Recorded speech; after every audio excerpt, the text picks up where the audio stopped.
ఆరాధన కొరకై ఒక భాగాన్ని మనం చూస్తాం. ఆరాధన కొరకై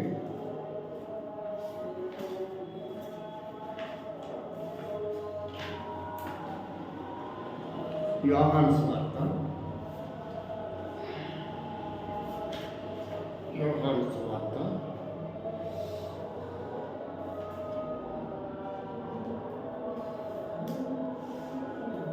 8వ అధ్యాయం.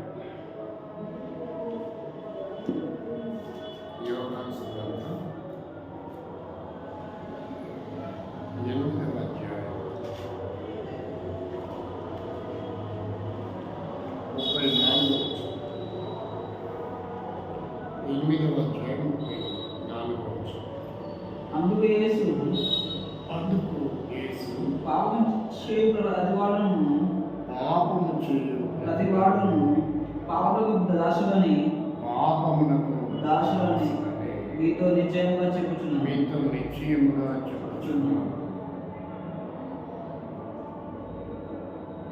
రెండవ భాగంగా నిర్గమాకాండం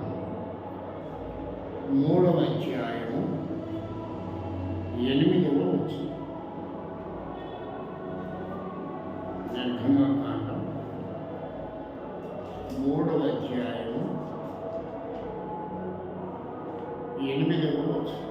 కాబట్టి ఐగుప్తుల చేతిలో నుండి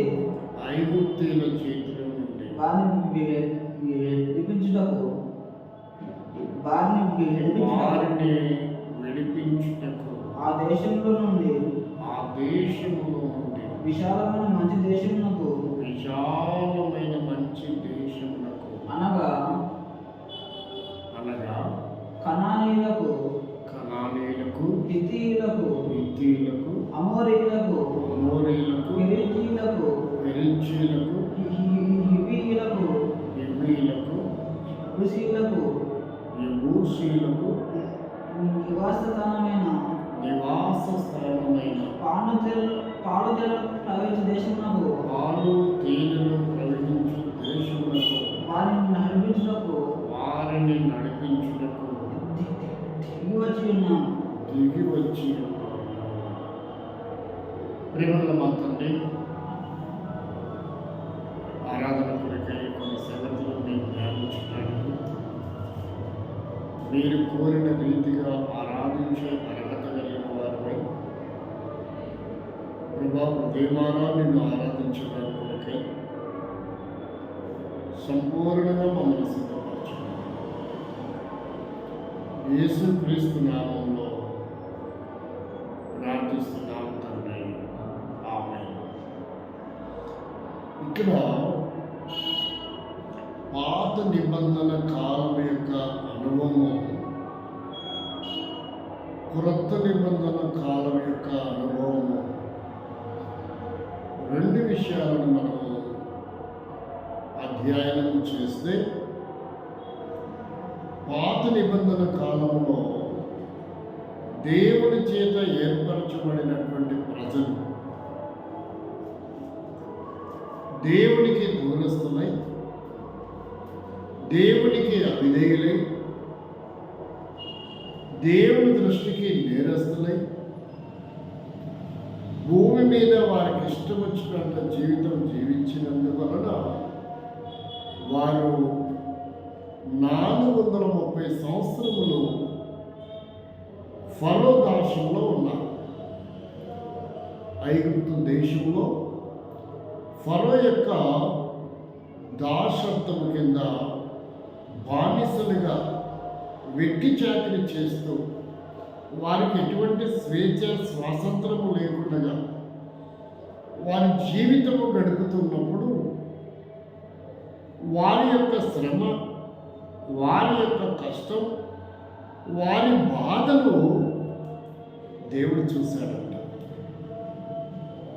వారు అనుభవిస్తున్నటువంటి వేదన దేవుడు చూసి ఆయన దిగి వచ్చాడంట. ఏం చేశాడు? దిగి వచ్చి డైరెక్ట్గా పోయి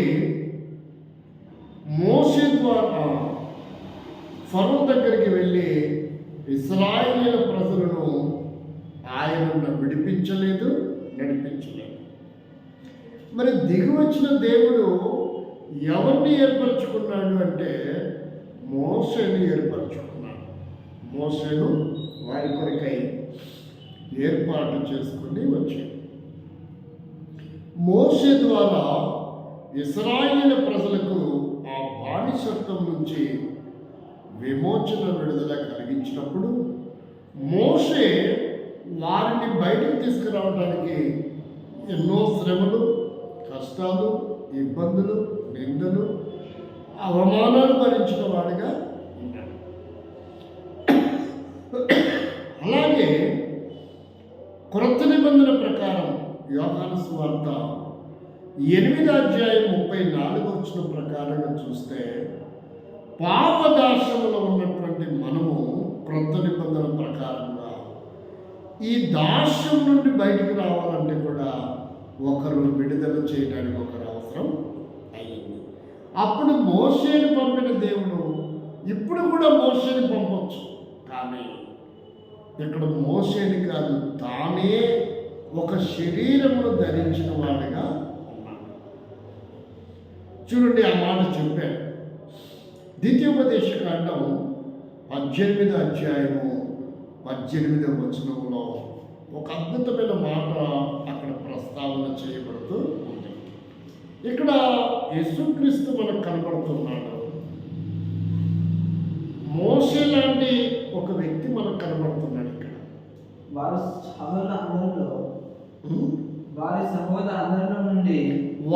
సహోదరుల అందరిలో నుండి నీ వంటి ప్రవక్త వారి కొరకు పుట్టించును. అతని నోట నా మాటలను ఉంచుదును. నేను ఆజ్ఞాపించినది యావత్తును అతడు వారితో చెప్పును. ఇక్కడ ఎవరు కనబడుతున్నారంటే మోషేతో దేవుడు మాట్లాడుతూ ఉన్నాడు. ఏమని మాట్లాడుతున్నాడు? మోషేతో దేవుడు మాట్లాడుతున్నాడు. ఏమని? నీ వంటి ప్రవక్తను, అంటే పాత నిబంధన కాలంలో నువ్వు ఎలాగైతే ఇశ్రాయేలీయులను విమోచించడానికి వాడబడుతుంచావో అలాగే వారి సహోదరులలో నుండి, అంటే ఎవరు సహోదరులు? అంటే ఎవరు? యోసేపుకున్న 12 మంది కుమారులు. సహోదరులు అంటే ఎవరు?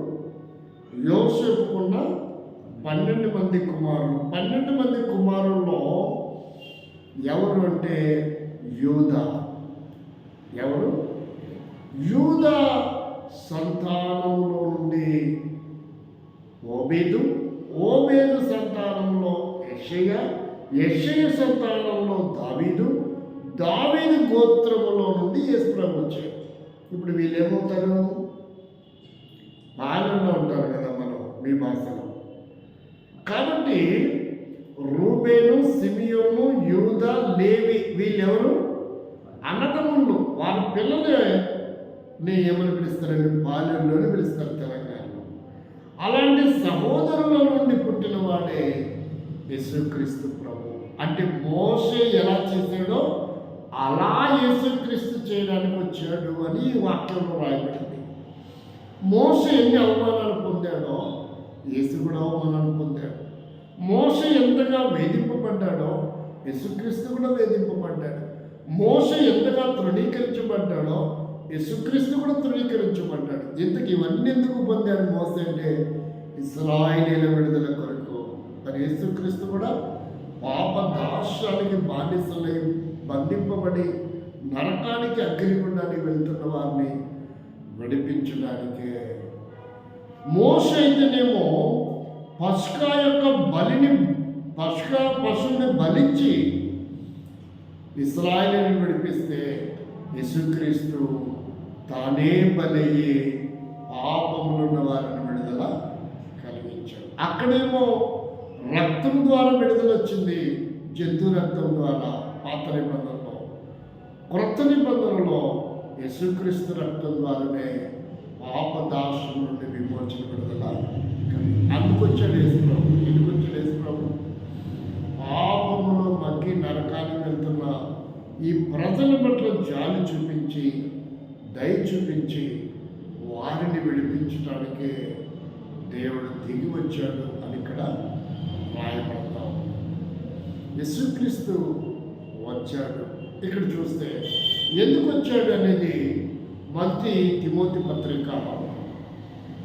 యేసుక్రీస్తు పుట్టిన విధానం చూస్తే మత్తయి సువార్త 1:21 వచనం. మత్తయి సువార్త 1:21 వచనంలో ఎందుకొరకు యేసు భూలోకానికి వచ్చాడు? తన ప్రజలను వారి పాపముల నుండి ఆయన రక్షించిన కనుక ఆయనకు యేసు అని పేరు. అంటే యేసు అనే పేరుకు కూడా ఒక కారణం, యేసుక్రీస్తు రాకకి కూడా ఒక కారణం ఉంది. ఇందువల్ల మొదటి తిమోతి పత్రిక 1:15 వచనములో ఇంకా కొంచెం లోతుగా చెప్పాడు. 1:15 వచనం. 1:15 పాపులను రక్షించుటకు క్రీస్తు యేసు భూలోకములోనికి లేక ఈ ధాత్రి మీదకి ఈ పొడవులోనికి యేసుక్రీస్తు నామధారుడిగా ఆ పరమ పవిత్రుడైనటువంటి ఆ దేవుడు, మహోన్నతుడైనటువంటి ఆ దేవుడు, మహాగణుడైనటువంటి ఆ దేవుడు, నిత్యము పరిశుద్ధుడు పరిశుద్ధుడని గాన ప్రతిగానంలో చేయబడుతున్న యెషయా గ్రంథం 6:3 ప్రకారముగా ఆ దేవుడే పాపాత్మలని రక్షించడానికి ఈ లోకానికి వచ్చాడు. ఎలా పాపులయ్యారంట? ఆజ్ఞ అతిక్రమమే పాపం. ఆజ్ఞ అతిక్రమమే పాపం. రెండవది చూస్తే మన తలపుల ద్వారా, ఊహల ద్వారా, ఉద్దేశముల ద్వారా, ఆలోచన ద్వారా, మన క్రియల ద్వారా దేవుని దృష్టికి మనము దుర్మార్గులుగా చేయబడ్డాం. దేవుని దృష్టికి అవిధేయులుగా చేయబడ్డాం. దేవుని దృష్టికి విరోధులుగా చేయబడ్డాం. దేవుని దృష్టికి పాపలుగా మన జీవితాలు, మన క్రియల ద్వారా మనము పాపులుగా చేయబడిన వారము అయ్యాం. కాబట్టి ఇప్పుడు ఈ పాపమునకు మరి ఏంటి శిక్ష? ఏంటి శిక్ష? రోమపత్రిక 3:23 ఇలా పాపదాస్యములో ఉన్న మన కొరకై శిక్ష ఒకటి ఉందంట. ఏంటా శిక్ష? రోమపత్రిక 3:23 ఏ భేదము లేదు. అందరూ పాపం చేసి దేవుడు అనుగ్రహించిన మహిమకు పొందలేక. అందరూ అంటే ఎవరు? తెలుగు రాష్ట్రాలలో ఉన్నవారు మాత్రమే కాదు, భారతీయులు మాత్రమే కాదు, అందరూ అంటే ఇక్కడ ఓసీలు, బీసీలు, ఎస్సీలు, షెడ్యూల్ క్యాస్ట్, కాబట్టి శూద్రులు అని మాత్రమే కాదు, ప్రపంచములో ఉన్న ప్రతి మనిషి అని అర్థం. పాపము వలన ఇక్కడ ఎవరు తప్పించబడే వాళ్ళు లేరు, అందరూ రాయబడింది. ధనికులని పేదవారని, డబ్బున్నోళ్ళు డబ్బు లేనని, అందమున్నోళ్ళు అందం లేని వారని, చదువున్నోళ్ళు చదువు లేని వారని, భవనంలో ఉన్నవారు పేదవారని, పాపలు ఉన్నవారని కాదు, అందరూ. అందుకని ఏ భేదము లేదు, అందరూ పాపం చేసి శిక్షకు పాత్రులమైన వారే. కాబట్టి ఇలాంటి పాపదాస్యంలో ఉన్న ప్రజలను ఎలాగైనా మరలా నీతిమంతులుగా చేయాలని, ఎలాగైనా పరిశుద్ధులుగా చేయాలని, ఎలాగైనా పావనమూర్తులుగా చేయాలని ఎలాగైనా పుణ్యమూర్తులుగా చేయాలని యేసుక్రీస్తు ప్రభువుగా ఆ దేవాది దేవుడు భూమి మీదకి 2025 సంవత్సరాల క్రితం యేసుక్రీస్తుడని నామధారణ ద్వారా అవతార పురుషుడిగా ఆ దేవుడు అవతార పురుషుడిగా ఈ లోకానికి అవతరిస్తూ వచ్చాడు. ఒకే ఒక అవతారంలో వచ్చాడు ఆయన. ఈ అవతారంలో మానవ అవతారం ఎత్తాడు. ఆ దేవుడు ఏమయ్యాడు? దేవుడే మానవుడైనటువంటి దినం. దేవుడే ఏమయ్యాడు? మానవుడిగా మారాడు. మానవుడిగా మారి ఆయన తన రక్తమును దానముగా ఇవ్వడానికి వచ్చాడు. దేవుడే మానవుడిగా దానవుడిగా ఏం దానం చేయడానికి? తన చివరి రక్తం అంతా దానముగా చూడడానికి ఈ లోకానికి దిగి వచ్చాడు. ఈ లోకానికి దిగి వచ్చాడు. ఎవరి కొరకు? మంచి వాళ్ళ కొరక? మంచి వాళ్ళ కొరక అంటే కానే కాదు. భూమి మీద నివసిస్తున్న మనుషుల్లో వారు ఏ దేశానికి చెందిన వారైనా, ఏ కులానికి చెందిన వారైనా, ఏ జాతి, ఏ వంశమైనా లేశము కూడా దేవునితో పోల్చుకున్నప్పుడు పవిత్రత లేదు, పరిశుద్ధత లేదు, నీతి లేదు. మనమందరం కూడా నీతి మాలిన వారమేనంట, త్రోవ తప్పిన వారమే. మన ఆచారాలు, అలవాట్లు, మన భక్తి కూడా పనికి మాలినదే అని దేవుని వాక్యం చెప్తుంది.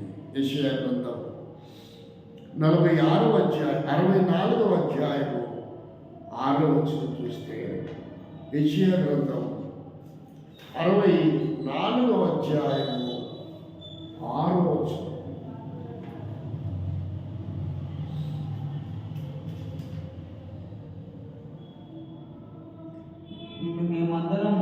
మేమందరము అపవిత్రుల వంటి వారమైతిమి. మా నీతి క్రియలన్నీ మురికి గుడ్డలాలే. మేమందరము ఆకులే పాడిపోతుంది. ఇక్కడ ఏమంటాడంటే మనుషుల నీతి క్రియలు దేవుని దృష్టికి పవిత్రులు కాలేదంట, మురికి గుడ్డల్లాగానే ఉన్నారంట. దేవుడు అంతటి పరిశుద్ధుడు. మన క్రియలన్నీ కూడా ఎలా కనపడ్డాయంటే దేవుని దృష్టికి మురికితో, కంపుతో, కుళ్ళుతో, కుతంత్రముతో జీవించిన జీవితం లాగే కనపడుతుందంట. మనం అనుకుంటున్నాం రోజుకి 20 స్నానం చేస్తూ మంచి బట్టలు కట్టుకుంటున్నాను అనుకుంటున్నాం. కానీ దేవుడు అంటున్నాడు మీ నీతి క్రియలు ఎలాంటివి? మురికి గుడ్డలు లాంటివే. అలాంటి పాడుపట్టి త్రాగుడుకు, చుట్టకు, బీడికి, సిగరెట్కి, గుట్కాలకి, మందుకి, దొంగతనాలకి, మోసాలకి, అక్రమాలకి ఇలా మనం భ్రష్టు పట్టిపోయినటువంటి నిన్ను నన్ను నరకములో యుగయుగములు కాలవలసిన ఈ పాప దాస్యమునకు దిగిపోయిన వారిని ప్రేమించిన ప్రేమామయుడు మన ప్రభువైన యేసుక్రీస్తు వారు మాత్రమే. అందుకనే ఆయన దిగి వచ్చాడు. ఇలా భ్రష్టు పట్టిపోయిన దుర్మార్గులుగా, దృష్టులుగా, పాపులుగా మారిపోయి దేవునికి దురస్తులమై నరకము కాలవస్తు మన కొరకై యేసుక్రీస్తు ప్రభు దిగి వచ్చాడు.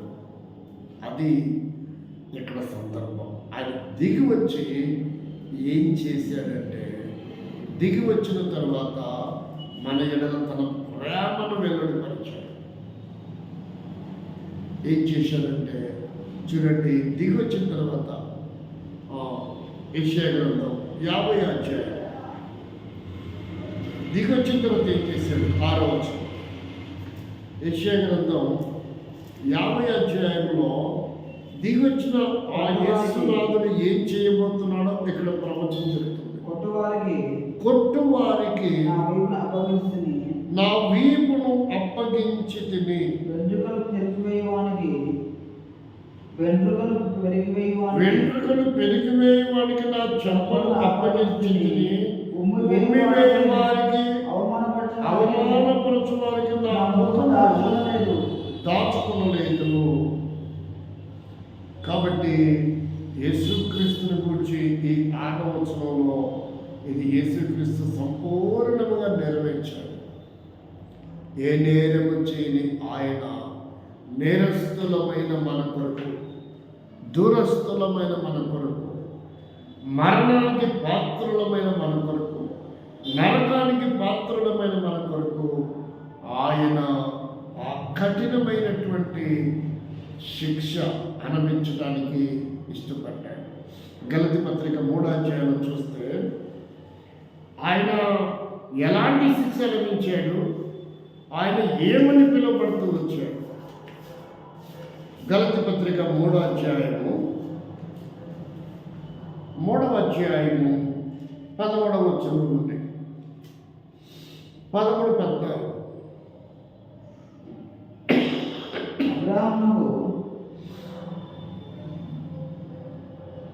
అబ్రహామునకు అతని సంతానమునకు వాగ్దానం చేయబడను. 13వ వచనము ఆత్మను గూర్చిన వాగ్దానము విశ్వాసము వలన మనకు లభించినట్లు అబ్రహాము పొందిన ఆశీర్వచనము క్రీస్తు యేసు ద్వారా అన్ని జనులకు కలుగుటకై క్రీస్తు మన కోసము శాపమై మనలను ధర్మశాస్త్రము యొక్క శాపము నుండి విమోచించెను. కాబట్టి ఎందుకంట మ్రాను మీద వ్రేలాడిన ప్రతి వాడును శాపగ్రస్తుడు అని వ్రాయబడినది. యేసుక్రీస్తు ఏమయ్యాడు? శాపగ్రస్తుడిగా మారాడు. ఏ పాపము లేనటువంటి ఆయన, పరమ పవిత్రుడైనటువంటి ఆయన, పరిశుద్ధతతో వేలుపులలో సమరూపమైనటువంటి వాడు ఎవరిలో లేనటువంటి అంత పరిశుద్ధుడైన యేసు ప్రభు ఎలా మారాడంట? మనల్ని విమోచించి విడిపించడానికి శాపగ్రస్తుడిగా మారాడు. మ్రాను మీద వేలాడిన వాడిగా, 2 కర్రల మీద 3 మేకుల చేత దిగగొట్టబడి భూమికి ఆకాశానికి మధ్యలో వేలాడదీయబడిన వాడిగా ఉన్నాడు. చెయ్యని నేరానికి చేతుల్లో కాళ్ళలో మేకులు, చెయ్యని నేరానికి తల మీద మొల కిరీటం, వీపంతా కొరడా దెబ్బల చేత నాగలి చల్లవల దున్నబడినటువంటి విధానం. ఏ నేరము చేయని ఆయనకు ఇంతటి ఘోరమైన శిక్ష. ఎందుకంటే వాస్తవికంగా మనము ఆ శిక్ష పొందవలసిన వారు, మనము దానికి పాత్రులం. కానీ దేవుడు యేసుక్రీస్తు ప్రభు మన శిక్ష తన వీపు మీద వేసుకొని ఆయన జీవం మనకివ్వాలని ఇష్టపడిన వాడిగా ఉంటూ ఉన్నాడు. ఆయన రక్తము చిందించి మనకు విడుదల విమోచన కలిగించాలని యేసుక్రీస్తు ప్రభు లోకానికి వచ్చాడు. రోమపత్రిక 6వ అధ్యాయము 23వ వచనంలో చెబుతుంది, మరణానికి పాత్రులమైన మనకు, ఏమాత్రము జీవము లేని మన కొరకు. రోమపత్రిక 6వ అధ్యాయం 23వ వచనం, 6వ అధ్యాయం 23వ వచనంలో ఏలైనగా పాపము వలన వచ్చు జీతము మరణం, అయితే దేవుని కృపావరం. మన ప్రభు అయిన యేసుక్రీస్తు ఎవరి ద్వారా? దేవుడు అంటే ఎవరు ఇక్కడ? మన ప్రభు అయిన యేసుక్రీస్తునందు నిత్య జీవం. కాబట్టి మరణమైపోవలసిన మనం నిత్య జీవానికి ఆయన మనల్ని అర్హులుగా చేశాడు. నిత్యము యుగయుగములు ఆయనతో జీవించేదాని కొరకే నిత్య నరకములో ఉండవలసిన మనము నిత్య జీవములో మనకు ప్రవేశాన్ని కలిగిస్తూ వచ్చాడు. జీవములో ప్రవేశం. ఆయన మనకు మన మరణమును ఆయన పొంది ఆయన జీవాన్ని మొట్టమొదట మనకు ప్రసాదించిన వాడుగా ఉన్నాడు. ఇది మొదటిది. రెండవదిగా చూస్తే ఆయన మనకు ఏమిచ్చాడంటే శిలువ మీద కార్చిన ఆ రక్తము ఏం చేసిందంటే యోహాను సువార్త 1వ అధ్యాయము 7వ యోహాను పత్రిక 1వ అధ్యాయము 7వ వచనం ప్రకారముగా యేసు రక్తము ప్రతి పాపము నుండి మనలను ఏం చేసింది? కడిగి పవిత్రపరుస్తూ వచ్చింది. మనము ప్రేమయ్యాం, అపవిత్రులము, పాపులమైన మనము ఆయన రక్తము ద్వారా మరలా మనం ఏమయ్యాము? పవిత్రులము అవుతూ వచ్చాము. కాబట్టి మరణము నుండి జీవము అంటే నిత్య జీవానికి ఇచ్చాడు. రెండవది పరమ పవిత్రులుగా మనల్ని ఆయన రక్తము మనల్ని చేసింది. మూడవదిగా చూస్తే ఆయన మనకు ఏమిచ్చాడంటే మొదటి పేతురు పత్రిక 2వ అధ్యాయము 10వ వచనం. మొదటి పేతురు పత్రిక 2వ అధ్యాయము 10వ వచనం. ఒకప్పుడు మనము పాపపు ప్రజలమే, దేవుని ప్రజలం కాదు. అందుకే ఒకప్పుడు ప్రజలుగా ఉండక ఇప్పుడు దేవునికి ప్రజలమైతిమి. ఒకప్పుడు కనికరింపబడక ఇప్పుడు కనికరింపబడిన వారమైతిమి. ప్రియులారా, మీరు పరదేశులను యాత్రికులునై విన్నారు కనుక ఆత్మకు విరోధంగా పోరాడు. ఒకప్పుడు మనం ఆత్మకి విరోధంగా జీవించినటువంటి వారు. కాబట్టి ఇప్పుడు దేవుని ప్రజలమైతిమి. 9వ వచనంలో అంటాడు, రాజులైన యాజక సమూహమైతూ వచ్చాము. అంతేకాదు నిత్య నరకానికి ప్రవేశము కలిగినటువంటి వారము ఉన్న మనము ఆ దాస్యమును బట్టి, పాపమును బట్టి యేసు రక్తంలో కడగబడటం వల్ల ఇప్పుడు ఏం జరిగింది అంటే మనం చూస్తే 5వదిగా 2వ పేతురు పత్రిక 1వ అధ్యాయం 10వ వచనం. 2వ పేతురు పత్రిక 1వ అధ్యాయం 10వ వచనం. అందువలన సహోదరులారా మీ పిలుపును ఏర్పాటును 11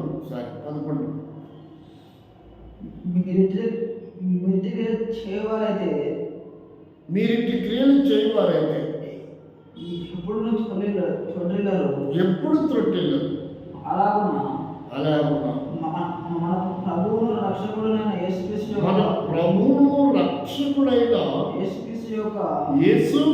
యొక్క నిత్య రాజ్యంలో ప్రవేశం మీకు సమృద్ధిగా అనుగ్రహింపబడును. ఎవరిదండి నిత్య రాజ్యం?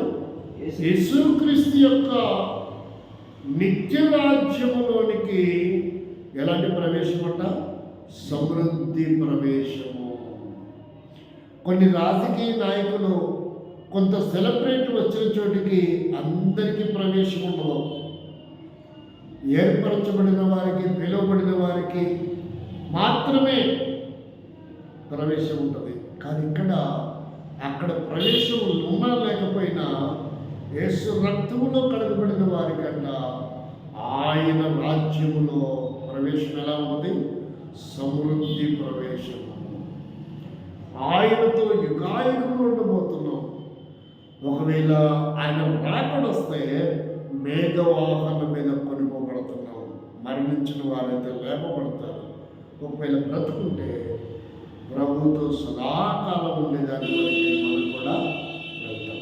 మరణానికి వెళ్ళవలసిన మనం ఆయన దిగి వచ్చటం వలన ఇన్ని అనుభూతులు మన జీవితానికి ఆయన శిలువ కార్యము ద్వారా, శిలువ మరణము ద్వారా ఈ గొప్ప ధన్యకరమైన జీవితాన్ని యేసుక్రీస్తు ప్రభు మనకి ప్రసాదిస్తూ వచ్చాడు. ప్రభా, నరకమునకు మరణానికి పాత్రుడనే రోమపత్రిక 8:1 చెప్తున్నాడు. ఇప్పుడు క్రీస్తు యేసునందున్న వారికి ఏ శిక్ష విధియు లేదు.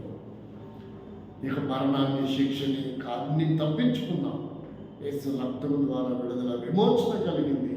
ఆయన ప్రజలమయ్యాం, ఆయనకు స్నేహితులమయ్యాం, ఆయన పిల్లలమయ్యాం, ఆ రాజ్య వారసులమయ్యాం, సమృద్ధి ప్రవేశం గల వారుగా మారాం. ఒకరోజు ప్రభు వస్తే మనం యుగాయుగం నిత్య రాజ్యములు ఆయనతో పాటు ఉండబోతున్నాం. ఇందుని బట్టి మనం దేవుణ్ణి స్తుతించి ఆరాధించవలసిన వారమై